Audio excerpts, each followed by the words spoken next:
Praise the lord. దేవునికి స్తోత్రం. ఈరోజు రోమీలకు రాసిన పత్రిక 8వ అధ్యాయం 32వ వచనంలో ఒక మాట చదువుతా.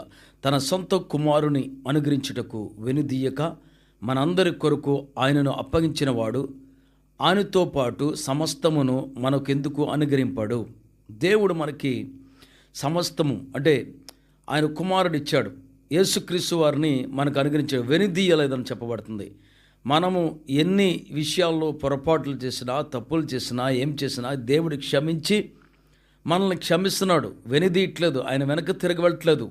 నీ జీవితంలో కూడా దేవుడికి ఇచ్చిన నీ జీవితము వెనుదీయకుండా ఆయన అనుసరిస్తూ జీవిస్తూ నడుచు ఉండడం వలన నీ జీవితంలో అనేకమైన గొప్ప కార్యాలు చూడగలుగుతావు.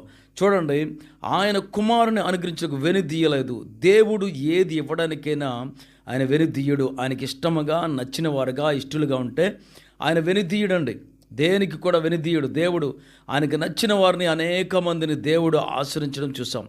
దేవుడు స్వస్థతపరుస్తాడు, అద్భుతాలు చేస్తాడు, ఆశ్చర్యకారాలు చేస్తాడు, మన జీవితంలో మేలు జరిగిస్తాడు, గొప్ప కార్యాలు జరిగిస్తాడు. కనుక దేవుడు ఎన్నటికీ కూడా వెనుదిరగడు, మర్చిపోడు, నిన్ను విడిచిపెట్టడు.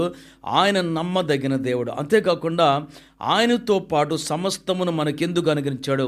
ఇప్పుడు యేసుక్రీస్తు వారిని కలిగి ఉంటే ఆయనకి కలిగినవి మనకి కూడా ఆయన దయచేస్తూ ఉంటాడు. ఆయనకున్న ప్రార్థన, ఆయనకున్న అభిషేకము, ఆయనకున్న ఒక గుణ లక్షణాలు, ఆయనకున్న ఆ నడవడిక, ప్రవర్తన దేవుడు నీకు నాకు మనందరికీ దయచేస్తాడు. అందుకనే ఆయనతో పాటు సమస్తమును మనకు అనుగ్రహిస్తాడు. యేసుతో కలిగి ఉంటే, యేసుని కలిగి ఉంటే ఆయనతో పాటు నీకు సమస్తము దేవుడు ఇవ్వబోతున్నాడు. ఆరోగ్యం ఇస్తాడు, క్షేమం ఇస్తాడు, దీవెనిస్తాడు, రక్షణ ఇస్తాడు, భద్రత ఇస్తాడు, ఆశీర్వాదం ఇస్తాడు, నీ కుటుంబానికి సంతోషం ఇస్తాడు, నీ జీవితానికి ఆశీర్వాదం దయచేస్తాడు. కనుక అటువంటి దేవుణ్ణి కలిగి ఉండడం వల్ల దేవుడు నీకు సమస్తమును ఆయన అనుగ్రహించవు. అందుకని అంటాడు పౌలు గారు, ఆయన మనకు ఎందుకు అనుగ్రహించాడు. ఎందుకంటే ఆయన కలిగి ఉంటే, ఆయన మనతో ఉంటే, ఆయన మనలో ఉంటే, మనం ఆయనతో ఉంటే దేవుడిని మనం ఏమి కుమారుడు నామమున మనం ప్రార్థించినా దేవుడు ఇస్తాడు. అందుకని నా నామను మీరేమి అడిగినను తండ్రి చేస్తాడని చెప్పారు. కనుక దేవుని కలిగి ఉండండి, ఆయనతో ఉండండి, మీకు సమస్తం అన్నీ ఇవ్వబడ్డాయి, యేసులో మీకు ఇవ్వబడ్డాయి. ఆమేన్.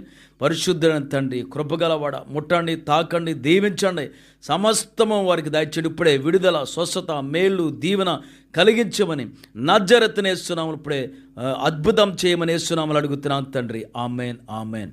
Praise the Lord. God bless you. దేవుడు నిన్ను ప్రేమిస్తున్నాడు, నీకు విడుదలస్తాడు, నీకు మంచి చేస్తాడు, నీకు మేలు చేస్తాడు. నిన్ను ఎన్నటికీ విడవకుండా నీకు ఆయన అన్నీ దయచేయడానికి సిద్ధంగా ఉన్నాడు. ఆమేన్, ఆమేన్.